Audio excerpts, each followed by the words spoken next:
On est au 70 place des fêtes. Baruch Hashem. Et donc on est mercredi pour les princesses d'Agéoula.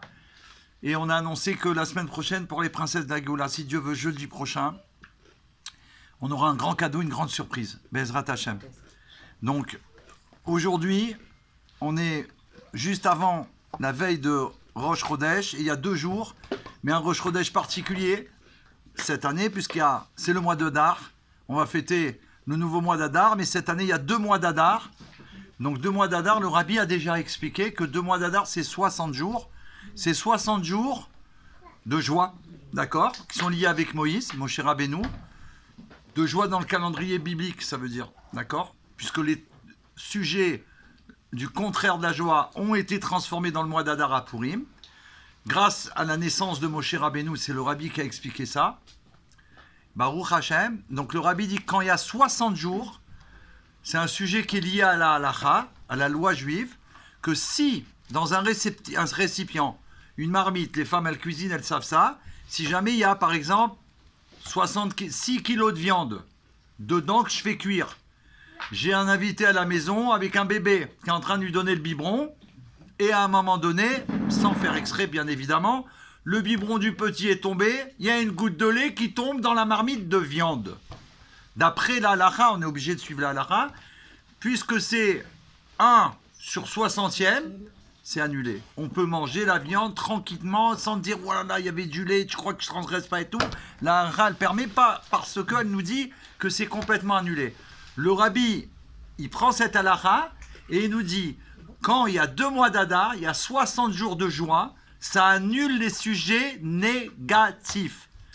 Donc enfin, qu'on arrive à ça, après ces 4 mois d'horreur terrible, d'accord, il faut que ce soit annulé complètement, mais pas annulé pour 60 jours, pour l'éternité. On ne peut plus, on doit sortir de là, la tête haute, la main haute, c'est-à-dire libérer le peuple juif complètement de cet exil terrible qui a trop duré, d'accord. Et Dieu nous a promis la Géoula, donc on doit tout faire pour que ça se mette en place. C'est comme, on pourrait donner cet exemple peut-être qui me vient.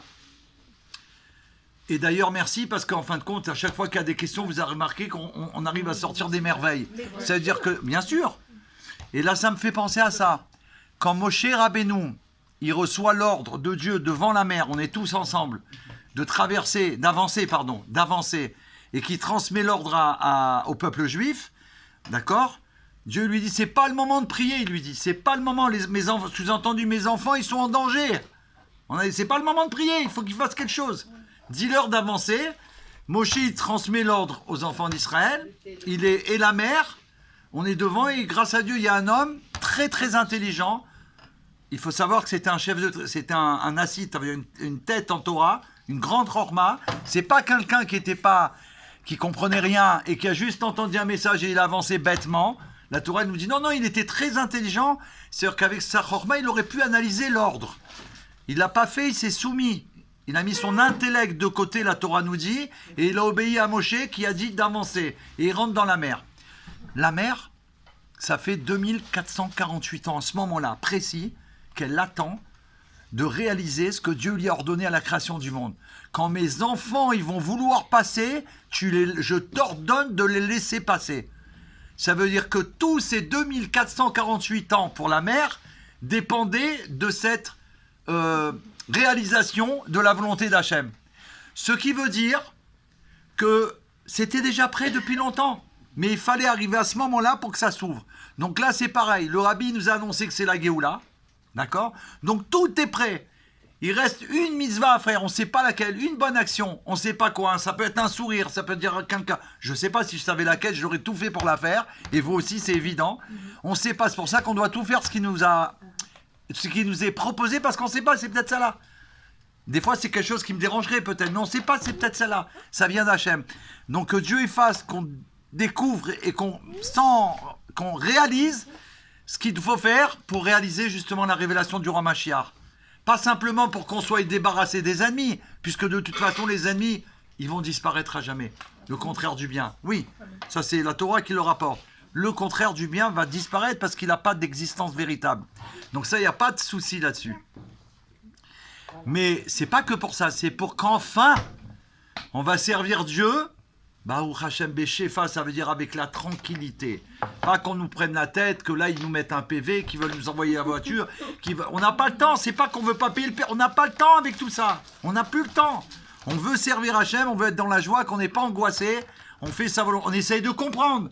Pour être comprendre, il ne faut pas dire ouais mais attends là-bas ce truc est là.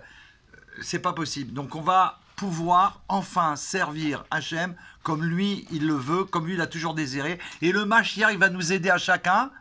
Comme le Rav Ginsburg rapporte, il va aider chacun, non seulement les Juifs, bien sûr, prioritaires, à réaliser sa mission que Dieu lui a confiée. Ça veut dire qu'il va dire, toi, ton âme, Dieu t'a confié telle mission, il ne va pas se contenter de ça, le Mashiach, la Torah nous dit, il va nous aider pour nous dire, voilà comment tu le dois faire. Tu dois la réaliser comme ça. Il va nous dire tout, comme si qu'il va nous dire. Voilà, la ligne conduite. Tu devras faire ça, choisis ce chemin, prends cela, prends les personnes compétentes dans ce domaine, non pas cela. Tout, il va nous dire. Après, on n'a plus qu'à faire. On ne pourra plus se tromper. Et on va aller, Baruch Hashem, que dans, comment dire, dans le mieux. Voilà, les chaïm, c'est-à-dire sans arrêt, de mieux en mieux, pour s'élever sans arrêt. Donc, Baruch Hashem. Aujourd'hui, c'est intéressant parce que Rav Gabriel Bekouche, il a fait le point sur la Géoula, il y a un éditorial, je crois que c'est sa femme qui le fait en ce moment. Et il parle du travail Ashgara Prassiv d'un cours qu'il a fait Rav Yaakov Abergel, qu'on connaît bien ici, Baruch Hashem. Il travaille aussi en association avec le journal Le Point sur la Géoula. Depuis son début, il nous dit. Et il a évoqué, quand il a fait le cours, l'ONU, la création de l'ONU. D'accord ? Qui, depuis le début de sa création, a pour but d'unifier un monde autour de la paix mondiale. Normalement, c'est ça le but de l'ONU. Voilà. Là, ça a été complètement le contraire. Mais ils ont oublié eux-mêmes pourquoi ils ont créé l'ONU. D'accord ? En tout cas, il dit que c'est devant le bâtiment de l'ONU, il y a une œuvre d'art, c'est un artiste suédois qui l'a réalisé, qui a été accepté, d'accord, qui représente un pistolet noué.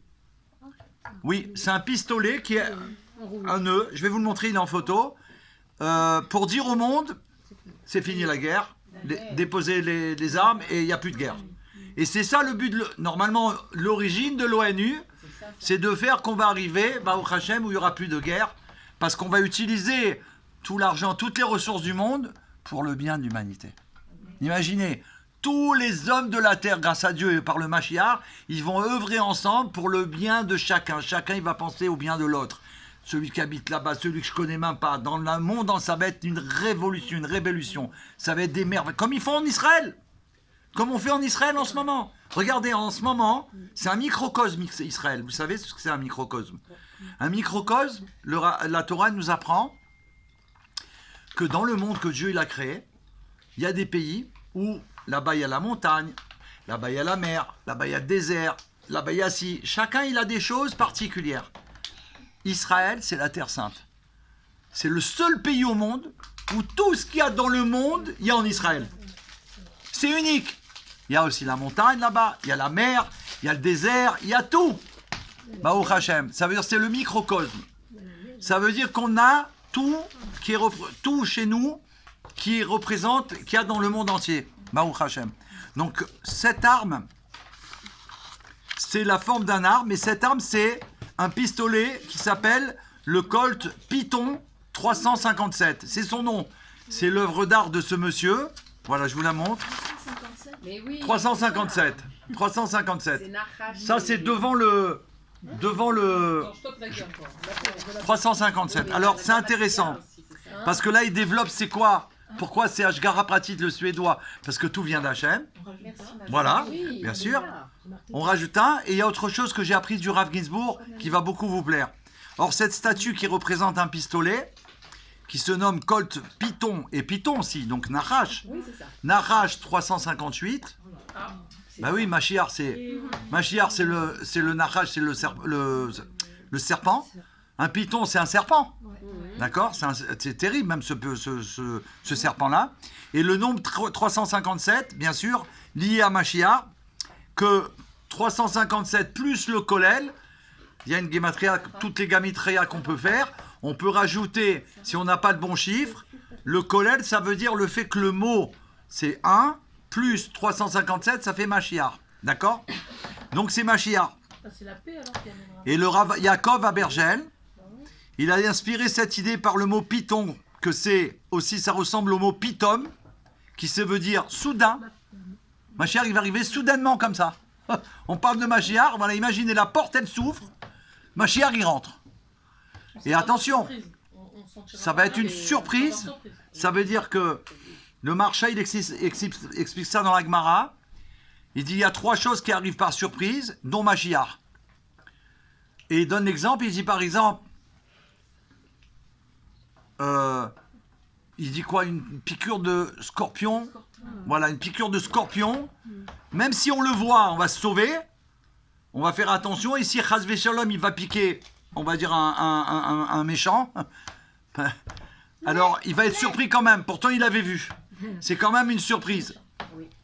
Ça veut dire que Mashiach, depuis le temps qu'on dit qu'il va venir, que le rabbi nous a dit danser, on sait tous les jours qu'il peut venir à chaque instant. Au moment où il va arriver, ça va être waouh! C'est vrai, tout ce qu'il y a eu, tout ce qu'on a appris, tout ce qu'on a dit, c'est vrai. C'est vrai, quand on va le voir, ça va se réaliser que tout ce qu'on a fait, c'était vrai, on croyait à quelque chose de vrai. Et voilà, ça y est, maintenant, imaginez la joie qu'il va y avoir dans le monde. Et plus que ça, on l'a peut-être déjà dit, mais c'est intéressant aussi, une fois le rabbi se trouvait dans son bureau, c'était au début qu'il était le rabbi, et il y avait des jeunes barourim qui étaient devant le bureau du rabbi, donc la porte est fermée, c'est-à-dire que le rabbi ne peut pas voir, bien qu'il cherche tout, il n'a pas besoin de voir, mais il ne surveille pas.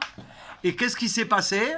Les jeunes qui étaient devant le bureau du rabbi parlaient sur l'imminence de l'avenue de Mashiach et parlaient sur comment il va venir, à quel endroit dans le monde, où, comment, etc. D'après les enseignements de la Torah. Donc ils étaient en train de parler sur Mashiach d'une manière assez puissante. Et à un moment donné, on va dire pitom, comme il a dit, pitom, la porte elle s'est ouverte du bureau. Le rabbi il est sorti devant eux comme ça. Il a marché pour aller, je crois, au 770 en bas pour la prière, ou bon, en tout cas, il est sorti. Et quand il est passé devant eux, il leur a dit, Mashiach, il viendra comme ça. Et il a continué sa route. Donc le rabbi, il a prévenu que ça va arriver comme ça. Peut-être que le rabbi va sortir du bureau un jour, maintenant, tout de suite, et ça va se savoir dans le monde entier. Ça veut dire que si le rabbi l'a dit, c'est une situation qui peut vraiment arriver. Pitom, donc en vérité, le rabbi, roi Mashiach, nous a dit à de nombreuses reprises que le Talmud, il déclare que l'une des choses qui arrivera soudain par surprise, c'est le Mashiach. Donc ça va être une surprise. D'accord? Et d'ailleurs, on avait raconté une fois, vous vous rappelez l'histoire avec Baal Shem Tov, qui devait venir dans une ville, ils ne savaient pas quand ils allaient venir, il n'y avait pas les outils qu'on a aujourd'hui pour savoir à quel moment, le train, le bateau, les horaires, ils ne savaient pas. Ils ont fait une réunion, ils ont dit à tout le monde de venir, ils ont préparé la ville, ils ont préparé les maisons, ils ont tout préparé. Et il y a un groupe d'individus de juifs, quand ils ont entendu la nouvelle, ils se sont dit, quoi, le Baal Shem Tov, il arrive, le rabbi, il arrive, Mashiach, c'est Mashiach de son époque, Mashiach, il arrive ici, quoi, et nous, on va rester là? Il a dit, non, on peut pas. Ils sont partis, ils ont fait les Chaïm, ils sont partis sur la route, et ils ont avancé, ils ont fait Fabringen sur la route, ils dansaient, ils chantaient, ils en pouvaient plus de joie, et ils ont avancé. Et Baruch Hashem, à un moment donné, la calèche est arrivée et il y avait le Baal Shem Tov dedans. Ça veut dire qu'eux, ils sont arrivés parce qu'ils n'ont pas attendu le Baal Shem Tov. Ils ont été à sa rencontre. C'est ce que le rabbi nous demande.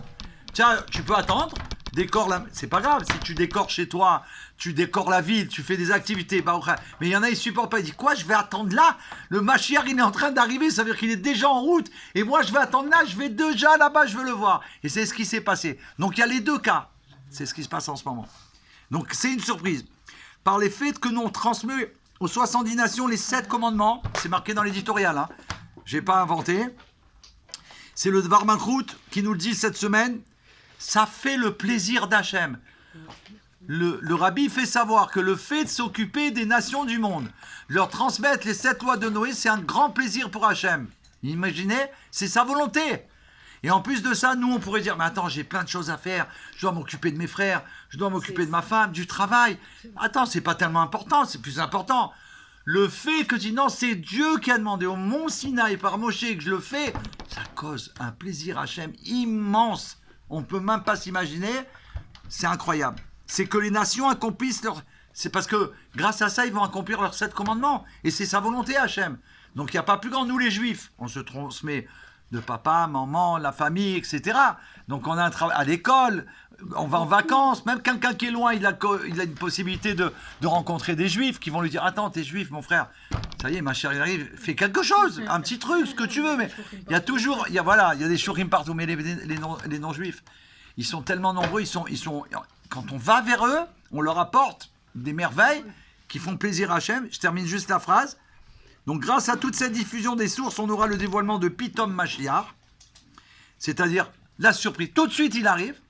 Et là, il le dit, donc grâce aux 7 lois de Noé, ça va être, hop, on s'est occupé du monde.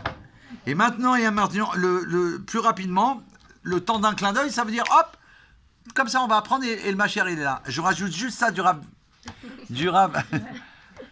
Baruch Hashem Geoula, du Rav Ginsburg Amalar, qui m'a enseigné ça, 357, c'est magique.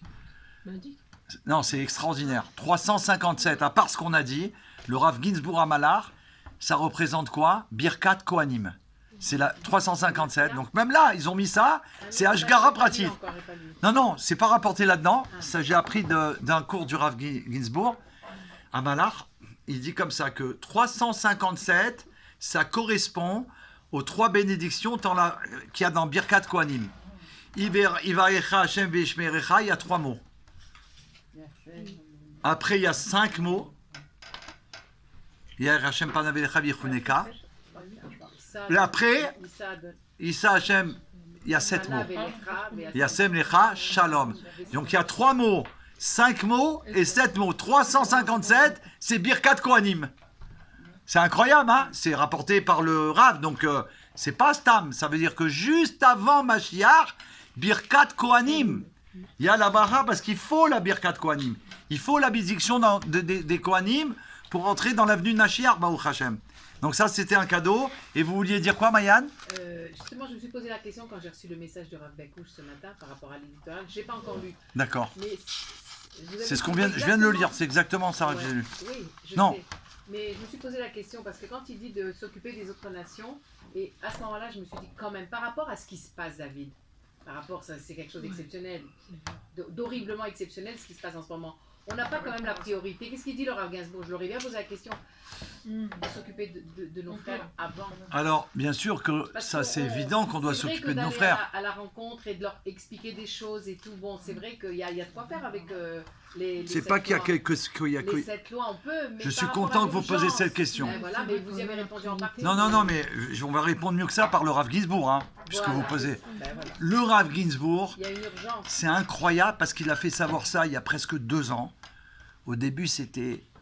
il y a 2 ans. Donc il y a 2 ans que j'ai commencé, grâce à lui, à faire autrement pour les non-juifs, pour les Bnei Noach, grâce au Rav Ginsburg, qui est l'autorité pour moi du Rabbi.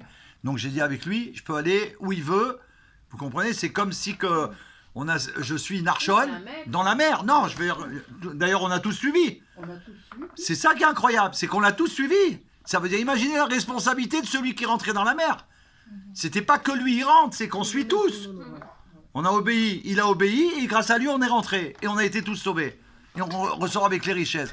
Donc il a fait savoir une chose incroyable, que le temps est arrivé de tout donner la Torah aux nations du monde. Toute la Torah. Pas que ce qui correspond à leurs lois. Avant c'est les 7 lois. D'accord, croire en Dieu, donc tout ce qui est lié dans la Torah à la croyance en Dieu, à la foi en Hachem, on peut leur enseigner. 1. Deuxièmement, ne pas tuer, tout ce qui concerne le meurtre, tout ce qui concerne le vol, tout ce qui concerne l'inceste, tout ce qui concerne l'idolâtrie, bien sûr. Toutes les lois dans la Torah qui correspondent aux 7 lois de Noé, c'est ça qu'ils devaient étudier et pas autre chose. Aujourd'hui, c'est plus ça. Le Rabbi, il a dit... Le Rav Ginsburg, il a dévoilé, au nom du Rabbi, bien évidemment, qu'il faut tout donner maintenant, la Torah au monde entier.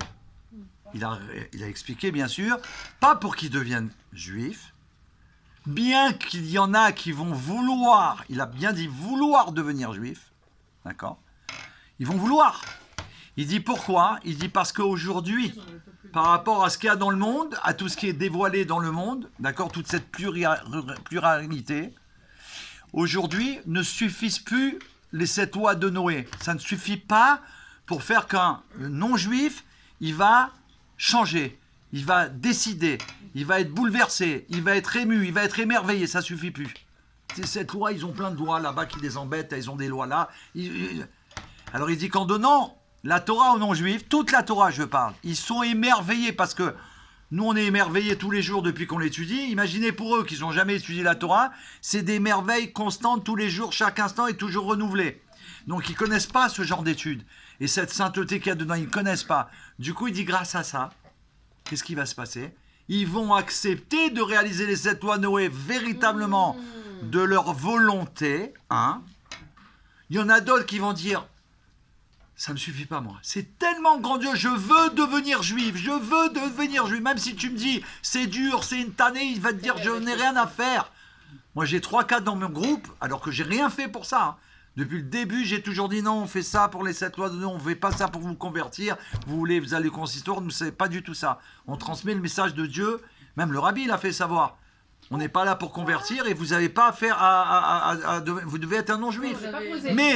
Mais si quelqu'un y veut, bien sûr, on peut même l'aider. Parce qu'il faut juste se renseigner si c'est réel, si c'est sincère, d'accord, sa motivation, et faire attention, bien sûr. Oui, pour voir c'est quoi sa raison derrière. Vous avez un groupe de non-juifs à qui vous faites des cours, c'est ça? Oui. Ah, oui. Alors, mais c'est incroyable. Et il y a donc des gens, grâce à la chassidoute, que j'ai transmis du rabbi, le Tanya, qui ont explosé. Moi, j'en ai 20, ils pleuraient. Quand ils faisaient le cours, ils pleuraient. Concrètement, nous, à notre niveau, Il disait, j'ai une fois, vous savez, on a fait un cours avec le Rav Pachter qu'on va revoir bientôt. Une conférence exceptionnelle qu'on a fait chez Cohen, Shalom Cohen, il y a des années, pour les 7 lois. J'ai invité donc le groupe. Il y en a un dans le cours, hein, devant le Rav Pachter. Il a explosé en pleurs. Oh, c'est beau. Je me rappelle. Ça m'a. Hein? Il a dit jamais j'ai entendu une chose pareille dans ma vie, ça n'existe pas. Ils savent même pas que ça peut exister. Vous comprenez? Donc nous, il faut tout leur donner parce qu'il n'y a que comme ça qu'ils vont se connecter à la divinité. Surtout avec tout le contraire qu'il y a dans le monde. Et il dit la troisième chose, l'émerveillement du Rav Ginsburg. Extraordinaire, qu'est-ce qu'il dit? Il dit donc on a vu 1, ils vont faire les 7 lois de Noé. 2, ceux qui veulent devenir juifs vont devenir juifs. Et 3, ça c'est le cadeau divin, nos frères juifs qui se sont égarés en route à cause de l'exil. Faut revenir. Il s'est marié avec une Goya, entre parenthèses, sans critiquer, on donne un schéma, un exemple.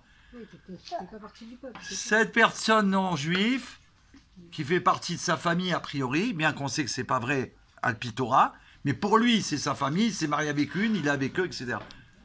Un jour elle vient, elle lui parle de Mashiach. Elle lui parle de Chassidout. Elle lui parle de... Attends, il est là, il dit... attendez, vous êtes devenu juif? Vous êtes... Non, pas du tout. Non, je vais au cours des 7 lois de Noé. Pardon? Et il dit, ils vont revenir. Ils vont dire quoi? Mais c'est mon héritage. Qu'est-ce qu'il fait chez elle? Et il revient au galop, triple galop. Vous comprenez? Il a bouclé la boucle. Voilà. Et ça, c'est extraordinaire. Et pour terminer, je veux vous dire ça parce que c'est le plus important. C'est le plus important. Donc, Mayan, vous avez posé la question. Écoutez bien la réponse. Ah, c'est peut-être moi. Oui, désolé. Désolé parce que, en fait...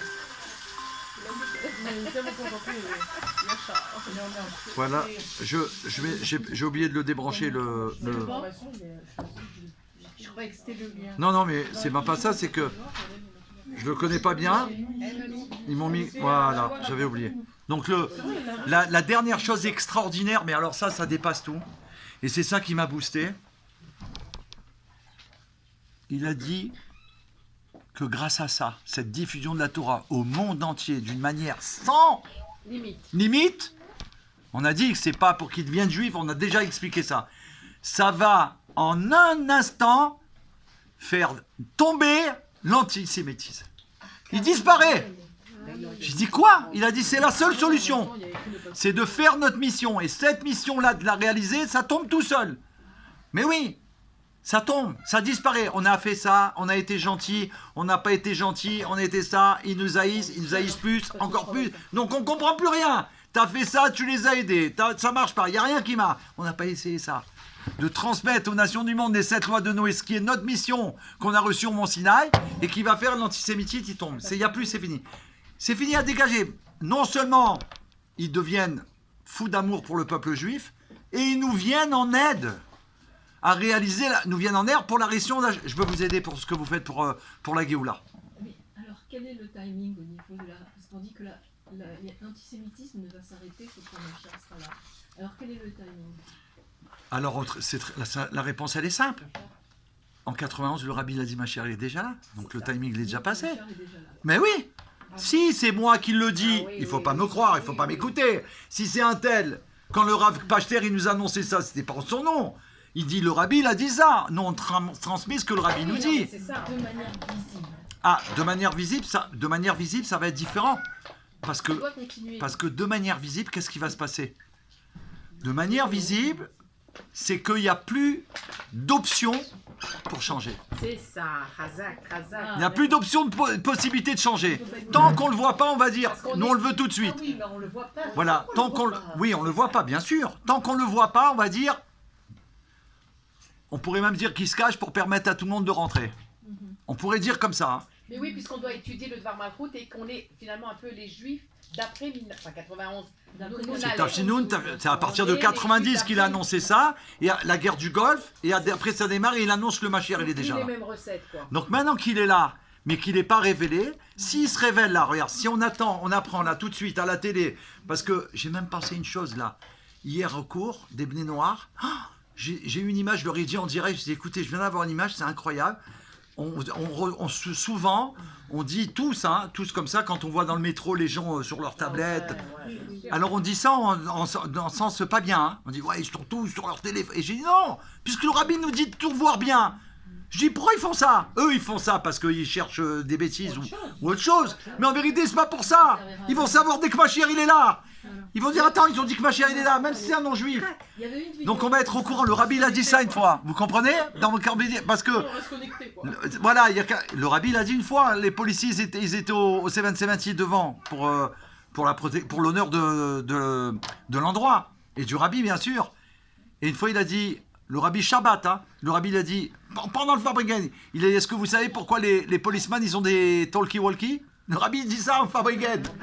Talkie-walkie. C'est pour passer le message. Il a dit parce Pour que avoir comme la nouvelle c'est à la Shabbat radio. et que nous on peut pas voir de nouvelles par la radio, le rabbi il a dit ça, il a dit ils vont savoir les premiers que Mashiach est là, ils vont nous le dire, ils vont entrer, ils vont dire ils ont annoncé que Mashiach il est là.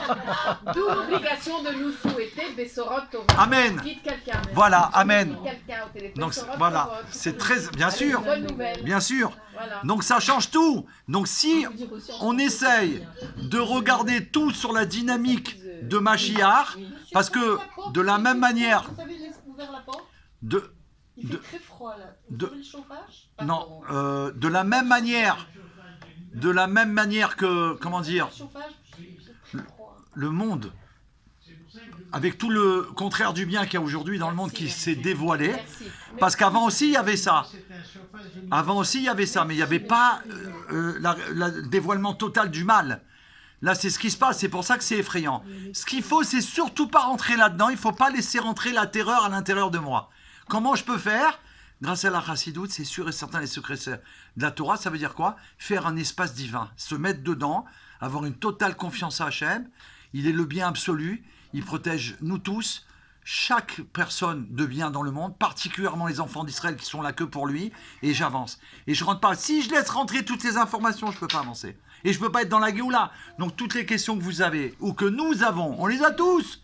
Pourquoi là tu travailles jamais? Pourquoi? C'est pas parce qu'il veut pas, c'est parce qu'il n'arrive pas. Parce que justement l'exil il empêche. Là il a des conditions à la maison qu'on les connaît pas. On sait même pas, c'est des trucs de fous. C'est des trucs qui sont liés à l'exil. Ça veut dire qu'ils veulent nous rendre fous. On veut nous rendre fous pour pas être dans la joie de la Géoula. On a annoncé au peuple juif la plus grande nouvelle du monde, on devrait se mettre à danser.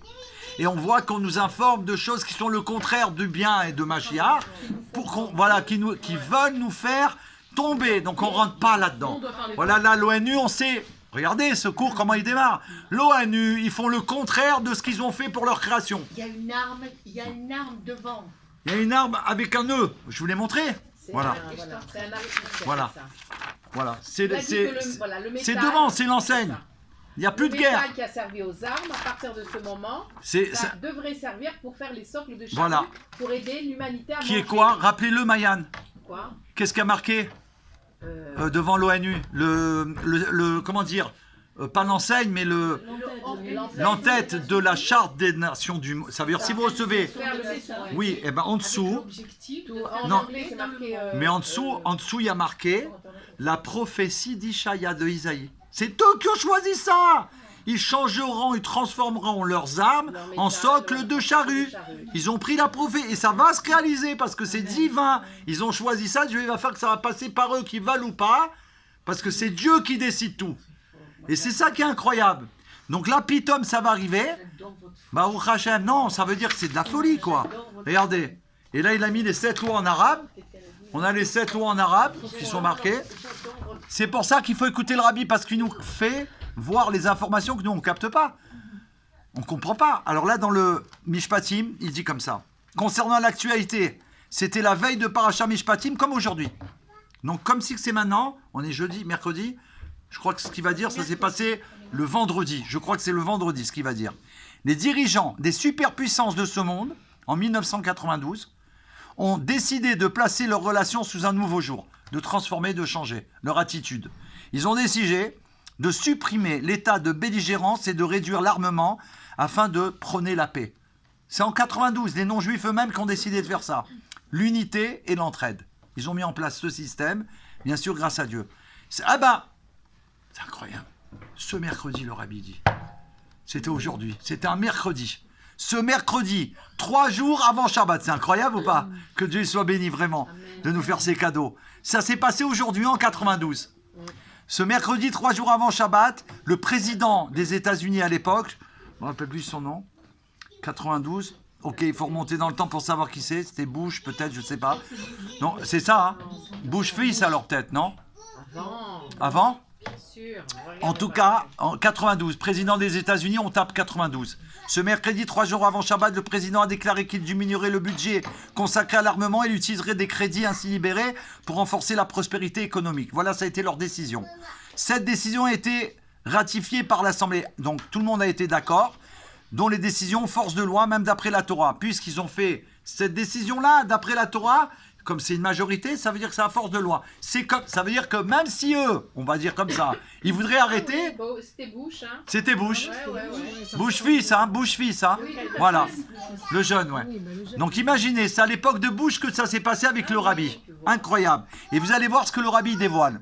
Donc, il dit que puisqu'ils ont décidé à l'unanimité, ou en tout cas en majorité, de réaliser ce qu'ils ont décidé, d'après la Torah, c'est tamponné dans le ciel. C'est-à-dire, même si demain ils changent, ils peuvent rien faire, ça a été tamponné, c'est une loi comme ça, parmi les nations du monde. Mais là, l'ONU, ça veut dire, c'est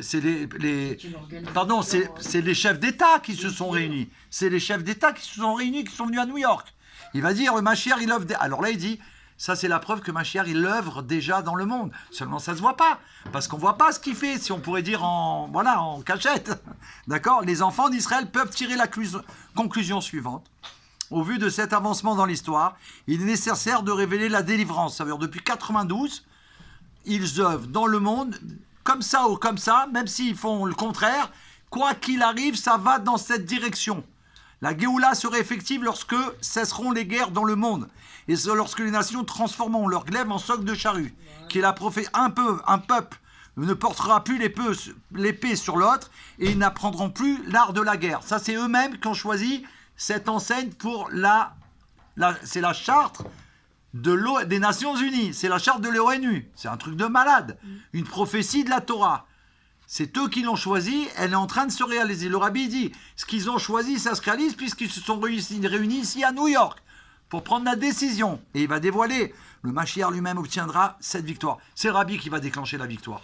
Il jugera les peuples et réprimandera celui qui a commis des injustices. Comme si que, quand le Mashiach va se dévoiler, vous avez décidé ça et vous ne l'avez pas encore fait. Donc il va les juger. Pourquoi vous ne l'avez pas fait? Pourquoi vous n'avez pas fait ce que vous avez décidé de faire? Que tout votre argent qui était utilisé pour les armes, pour le nucléaire, pour détruire, vous deviez utiliser la plus grosse partie pour le bien du monde. Ça aurait changé tellement de choses. Dans tous les endroits, ils crèvent de faim, où ils n'ont plus rien, où ils n'ont rien, etc. C'est donc et ils disent, vous avez commis des injustices. C'est une injustice. Dès lors, la paix régnera, parce que ma chère, il va être là, le temple, il va être reconstruit, toutes les nations, ils s'y rendront. Ils vont venir prier. Dans le Beth Amikdash, car c'est de Sion que jaillira la Torah et la parole de Dieu. Et d'ailleurs, le Rav Ginsburg, il a fait savoir que puisque les nations du monde, ils attendent en vérité avec impatience qu'il y ait le troisième Beth Amikdash, parce qu'alors, vraiment, à ce moment-là, ils vont pouvoir venir prier Hachem, vraiment, dans le temple, ils rêvent de ça. Et en vérité, si on peut dire entre parenthèses, je ne vais pas dire ce mot-là, ils sont pas contents de nous, parce qu'on n'a pas fait tout vite pour amener Mashiach. On n'a pas fait ce qu'on devait faire. Non, on le fait, mais ils voudraient qu'on le fasse mieux et plus vite. Ils voudraient déjà qu'il y ait la Géoula. Parce que dès qu'il y a la Géoula, ils vont venir prier au temple. Eux, ils n'ont pas de synagogue, le Rav Ginsburg, il dit comme nous. Ils n'ont pas un endroit où ils peuvent prier comme nous, Kadosh, où ils sont ensemble. Ils n'ont pas de règles dans une synagogue. Ils doivent faire la minyan. Ils n'ont pas tout ça. Donc, ils ont le droit de prier, ils ont le droit de faire Télim. Ils peuvent faire de chez eux. Il y a plein de choses qu'on leur a enseignées grâce à la Torah, Baruch Hashem, du Rav Moshe Weiner, qui a fait le Shulchan Aruch, et du Rav Ginsburg à Malar. C'est de la folie. D'ailleurs, hier, on a fait le cours. Il y en a qui ont fait les brachot en direct, pendant le cours. C'est incroyable, d'accord? Mais ils n'ont pas un makom. Donc eux, ils savent qu'il n'y a que quand il y aura le Beth Amikdash qu'ils vont pouvoir venir. Non seulement ils ont le droit, et ils attendent que ça. Donc ils attendent après nous, comme ce qu'ils diraient. En vérité, s'ils savent tout ça, normalement les non-juifs qui devraient savoir ça, ils devraient venir taper à la porte ou guetter, dire alors, qu'est-ce que vous avez fait? Quoi, vous n'êtes pas sortis encore? Vous n'avez pas tout fait pour faire cher? Qu'est-ce que vous faites? Qu'est-ce que vous attendez? Ils vont nous réveiller, nous aider, c'est ça, nous aider. C'est pas seulement nous amener de l'argent, c'est pas que ça. Il y a aussi qu'ils doivent donner des moyens pour qu'on fasse ce qu'on doit faire, mais ils doivent aussi nous réveiller, nous dire alors, je sais pas que non juif, d'abord la Torah tu dois la faire, mais tu dois te bouger pour l'avenue de Mashiach, nous on attend après vous pour que le temple il soit là, et qu'on aille enfin prier dedans. De la Russie, d'Égypte, à la Russie, Israël, une prophétie claire se réalise actuellement devant nos yeux. Le rabbi dit que c'est une prophétie qui s'est réalisée devant nos yeux en 92. Non seulement aux USA, mais aussi en Russie, pays qui mena une guerre dévoilée contre le rabbi précédent, un prince de notre génération. Là-bas, on enseignait la Torah en cachette, au péril de sa vie. Et dernièrement, toutes ces restrictions ont disparu. Et le judaïsme a été enseigné de la manière la plus libre. Ça s'est passé en 91, 92, encore grâce au rabbi. Une transformation totale. Le nom du rabbi, nom de famille, il était Wanted. Là-bas, c'était Wanted, que Dieu en préserve. Et du jour au lendemain, le contraire. Institution de Torah, des Beth et Chabad partout. Le chef des rabbins choisi par le président actuel de Russie. La minute de silence instituée. La minute de silence instituée, comme le rabbi l'a demandé dans toutes les écoles, pour prier à Hachem. C'est un truc de fou. Donc, on peut pas. Si on regarde que ce qu'on regarde le bout du nez, on voit rien. Mais si on regarde les informations de la Géoula, on dit waouh, c'est grandiose tout ça. C'est grandiose. D'accord? Le gouvernement adhère au principe de la justice, de la droiture et de la paix et croit en Dieu. Et ça, c'est important. Les blés noirs, ils apprendront aussi la chassidoute. Je suis témoin de ça puisque je leur enseigne la chassidoute, Baruch Hashem. Ils apprennent la chassidoute. Hier, on a fait un cours du Rav Ginsburg, Kabbale pour les Kabbale et principes. Kabbale et méditation pour les nations du monde. De fou. Je leur enseignais les 10 sphirotes, la 11e. Waouh! Même moi, je dis, attendez, et avec des feuillets, les arcs-en-ciel, 7 couleurs correspondent, d'après le Rav Ginsburg, il nous enseigne aux 7 lois de Noé.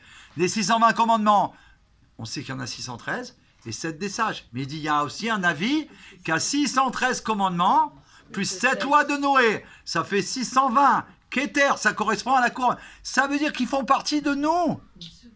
Mais vraiment, d'après cet avis, puisqu'ils sont avec nous dans les 620, donc on doit œuvrer ensemble. Donc imaginez, eux ils attendent que ça, de faire ce qu'ils doivent faire. Mais si on ne les met pas au courant de ce qu'ils doivent faire, qu'est-ce qu'ils font? Des bêtises. Parce qu'ils en ont marre d'attendre. Alors ils vont dans la... Voilà, que Dieu en préserve. Donc eux, comme c'est rapporté dans la paracha Mishpatim de cette semaine, le premier verset, la Torah énonce des principes nouveaux, mais logiques. Et Rashi dit qu'ils furent transmis au mont Sinaï. Au même titre que ceux qui ont été énoncés lors du don de la Torah. C'est pour cela que le juif doit les comprendre. Donc nous, on a la mission de les comprendre parce qu'on a les capacités, on a une âme divine qui n'ont pas les non-juifs. Ils ont une âme animale, Ils ont un nefesh, ils n'ont pas l'âme divine. Nous, on l'a. Nous, on l'a à l'intérieur de nous. Ok? Eux, ils l'ont, les bnei noirs, au-dessus d'eux. Ils ont la connexion avec la divinité au-dessus d'eux. Comme si ils marchent avec une connexion Wi-Fi, vous voyez? Une antenne Wi-Fi en permanence.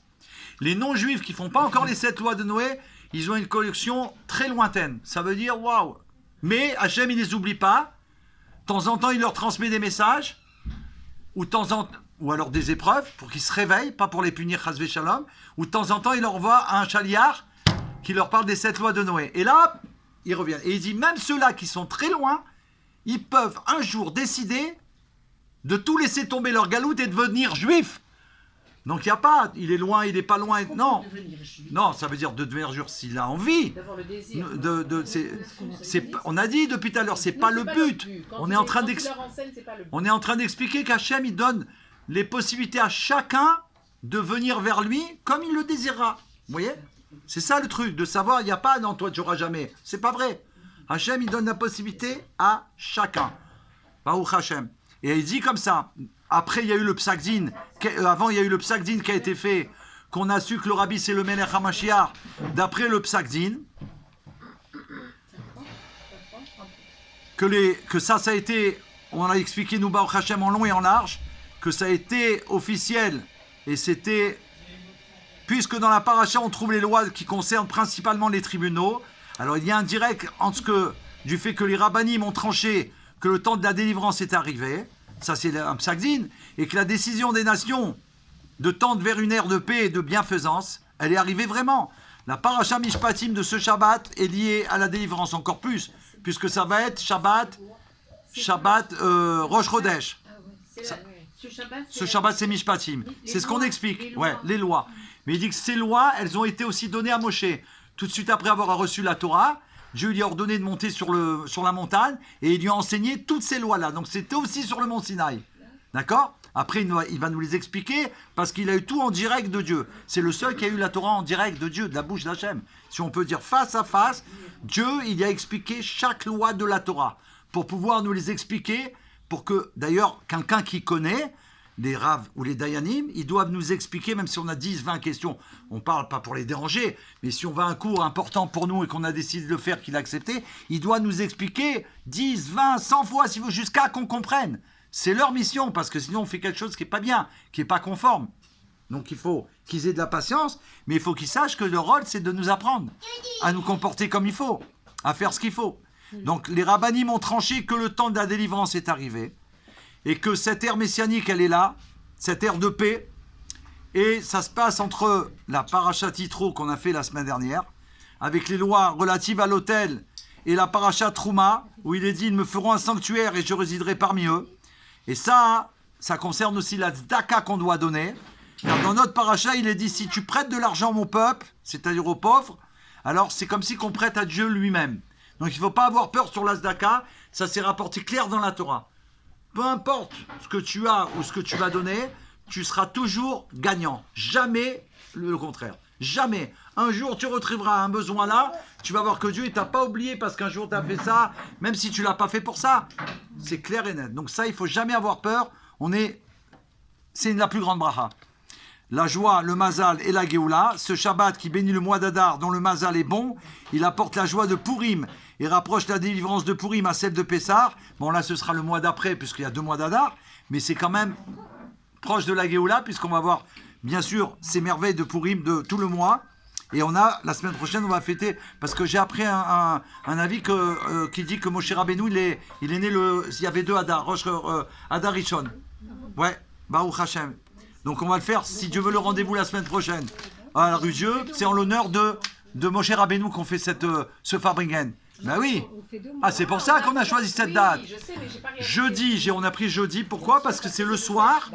Donc on est là pour l'anniversaire de Moshe Rabbeinu. Donc c'est le premier Adar. J'ai entendu que c'était... ouais, exactement. Alors, quand c'est comme ça, Il y a une discussion dans la Gemara à propos de ça. Comment? Tu peux faire les choses des chénis alors du coup. Bien sûr. Ceux qui sont nés au mois d'Adar, ils fêtent les 2 mois de toute façon. On a ce cadeau d'Hachem. Voilà. Et que ce soit là, donc après le rabbi nous bénit, Baruch Hachem, qu'on va être béni, que tout ce qu'on a dit, ça va être, on va voir avec nos yeux vraiment.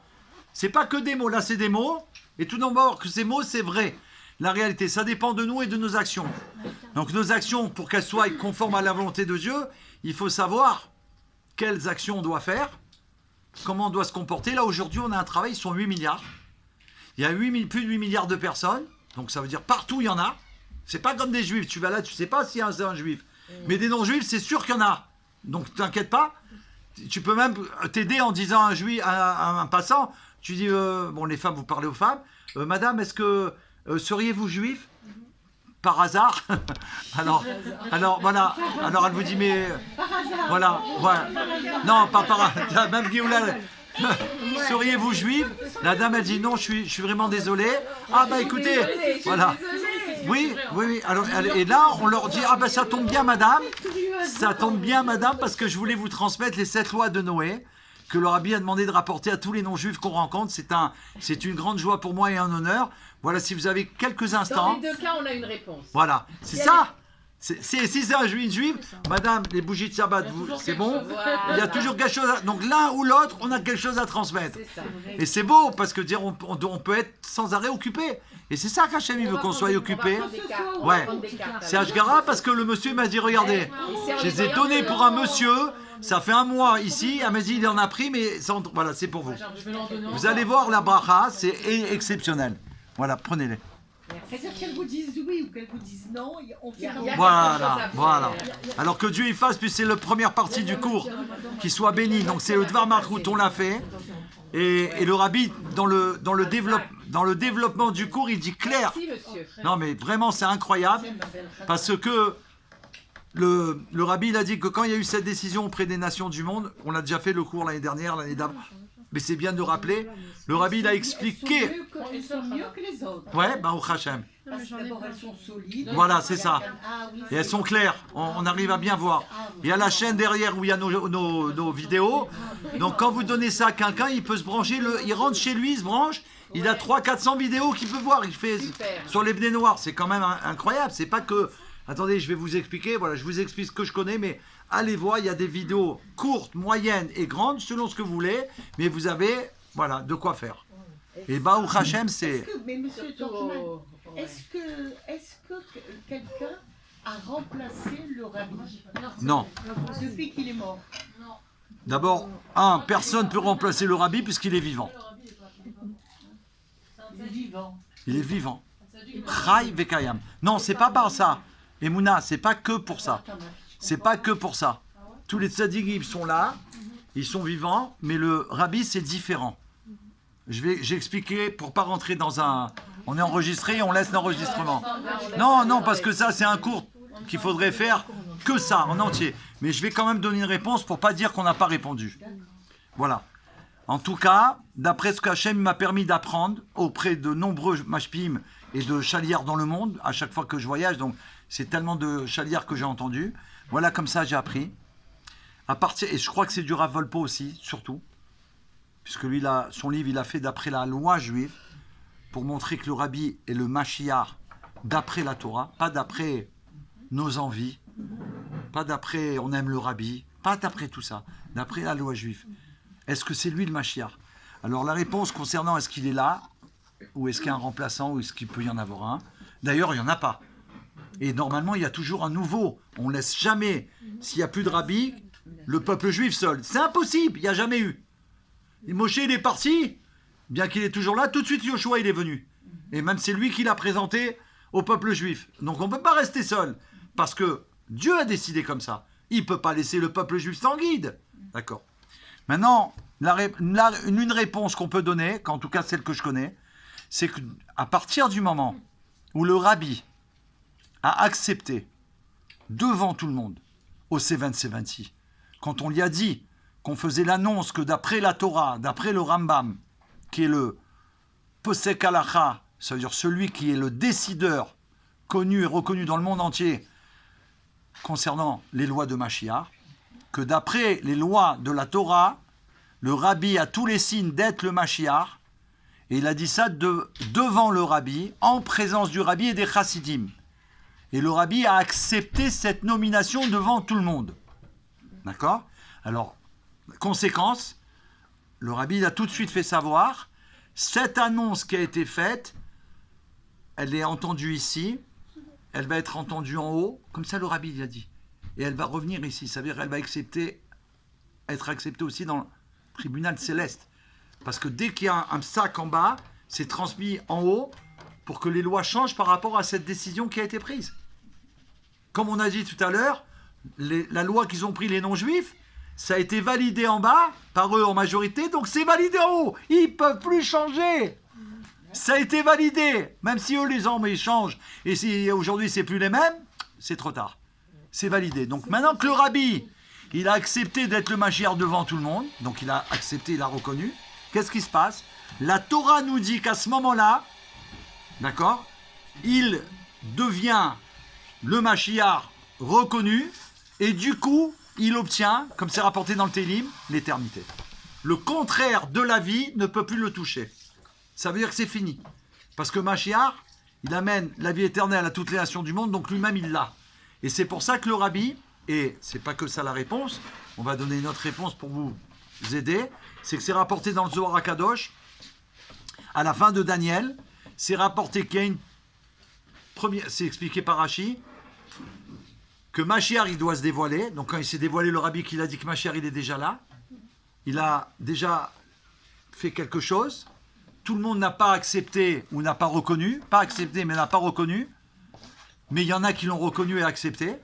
Deuxième situation qui suit la première, il va se cacher.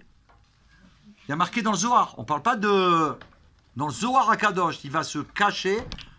Encore un groupe de juifs vont continuer à croire en lui. Et les autres, ils vont dire, vous voyez, on savait que c'était un grand, bien sûr, mais il n'est plus là. Voilà. Oui, ben oui. Ouais, c'est normal. C'est pour voir, tester la Emouna jusqu'où elle va. Parce qu'on doit avoir un bitachon au-delà de tout. Et troisième phase, voilà. Et la troisième phase, c'est qu'il revient, et là, cette fois pour nous délivrer pour l'éternité. Donc il faut tenir. Pourquoi ? Parce qu'on a déjà vécu cette épreuve. N'oublions pas qu'on ne peut jamais raconter une chose, il faut éviter. C'est toujours avec une source dans la Torah. Il y a déjà eu ça avec Moshe Rabbeinu. Il est parti, on nous l'a montré, il est mort. D'après ce qu'on a vu, et on a vu qu'il est dans le ciel accompagné par des anges, c'est fini. On a vu tous les juifs, il n'y a pas un qui n'a pas vu. Quand on dit on a vu tous les juifs, ça veut dire quoi ? Même les juifs qui n'étaient pas juifs et qui vont devenir juifs dans 120 ans, ils ont vu. Parce qu'ils étaient là, il y a marqué. Donc tu t'imagines, ben oui, si quelqu'un viendrait aujourd'hui, il va dire, mais moi je savais, j'étais pas là. Si, tu étais là. Tu te rappelles pas, mais tu étais là. Donc tu as vu avec tes yeux que Moshe, le Satan, il a montré qu'il est fini, que Dieu en préserve. Tous, on a dit c'est fini, on est foutu. Et là, on est tombé dans le piège. On n'a plus de guide. On va où ? Qu'est-ce qu'on fait maintenant qu'on a le temps ? On va où ? On est dans le désert. On n'est pas dans... Voilà. Et là, qu'est-ce qui se passe ? Il y a une seule tribu qui a tenu, c'est la tribu de Lévi. Attention, Lévi, ça peut être vous. Ça peut être vous. C'est celui qui veut faire comme les Lévites, il devient un Lévi. C'est-à-dire aujourd'hui, on a la possibilité de devenir un Lévi. C'est pas qu'un titre, c'est pas que mon nom. Oui. Et d'ailleurs, on peut le voir dans une autre chose, c'est quoi ? Quand on appelle quelqu'un à la Torah ou qu'on demande le nom pour une bracha de quelqu'un, on ne demande pas son nom de famille. On demande le prénom de sa mère ou le prénom de son père, d'accord ? Mais on ne demande pas le nom de famille. C'est pas. D'ailleurs, le rabbi dit on peut le changer. C'est intéressant. J'ai vu une lettre du rabbi, quelqu'un qui était pas juif, quoi. Il avait un nom, il est devenu juif, et il a demandé au rabbi s'il pouvait changer son nom. Il a dit oui, vous pouvez. C'est une bonne chose justement. Vous vous élevez, puisque vous n'avez plus besoin de vous appeler comme ça. Il a changé de statut. Donc le nom, et il a dit que le nom de famille c'est pas. Donc vous pouvez le changer, choisir un qui est en rapport avec vous maintenant. C'est beau. Hein. C'est beau. C'est pour ça que de la Torah on apprend tout. Donc Baruch Hashem, ça veut dire clair. Qu'est-ce que je disais juste avant, pardon ? Vous parliez On peut changer de nom de famille. Non, avant ça. On ne prend pas le nom de famille parce qu'on peut le changer. D'accord. Il y avait un nom juif. Et juste avant, qui c'est ? La continuité du rabbi. Pourquoi il est Voilà, toujours on peut devenir un Lévi, pardon, parce que les Lévi'im, qui étaient avec tous les enfants d'Israël au mont Sinaï, qui ont vu la même chose comme tout le monde, eux, ils ont vu la même chose et ils ont dit, nous, Moshe Rabbeinu, il nous a dit qu'il revient, on attend Moshe Rabbeinu. Et ça, c'est pas possible. Et on peut dire pareil sur le rabbi. Mais oui, et pourquoi il reste une chose. Je vous admire. Non, mais pourquoi? Non, vous allez comprendre, parce que vous-même, on va vous admirer, parce que grâce à vous, on a dit ça. Pourquoi on peut affirmer ça? Parce que c'est eux qui avaient raison, Moshe, il est revenu. Il est redescendu. Imaginez. Attendez, moi j'ai... Non, ça veut dire que ça s'est réalisé. Voilà. Ça s'est réalisé. Voilà, Yechia Meller, c'était la première en live de la Géoula au 770 Place des Fêtes. Merci à vous, que Dieu vous bénisse. Grâce à vous, waouh. Mamash. Yechia Adonai, nous Mori, nous Rabbi, nous Melech HaMashiach le Lamvaed. Alors après, on fait une petite pause et on fait le deuxième cours sur le Bitachon. Et non, ceux qui peuvent, parce que là, on a fait 3 cours déjà, et je peux vous assurer, c'est pour arriver à une confiance totale en Hachem. On ne peut plus laisser ça. Et d'ailleurs, c'est expliqué le monde d'Atsilut, il n'y a que du bien. Il faut arriver à ça. Totale confiance en Hachem, ça veut dire qu'on ne laisse pas rentrer une faille. Bon, alors, Yechia Meller, merci, Gabriel Bekouche. Merci Menoucha Rachel pour l'éditorial. Merci Rav Yaakov Abergel. Merci au Python 357. Merci à celui qui a fait cette œuvre, puisqu'il a fait partie de l'œuvre de Mashiach. Il a fait quelque chose qui est en rapport, puisque ça existe devant l'ONU. Merci à tous ceux qui participent et qui participeront. N'oublions pas, on partage la Géoula. On partage la Géoula. Il n'y a que ça à faire. On appuie sur le bouton et on a partagé. Et ça va profiter à quelqu'un. Soyez bénis pour l'éternité. Amen.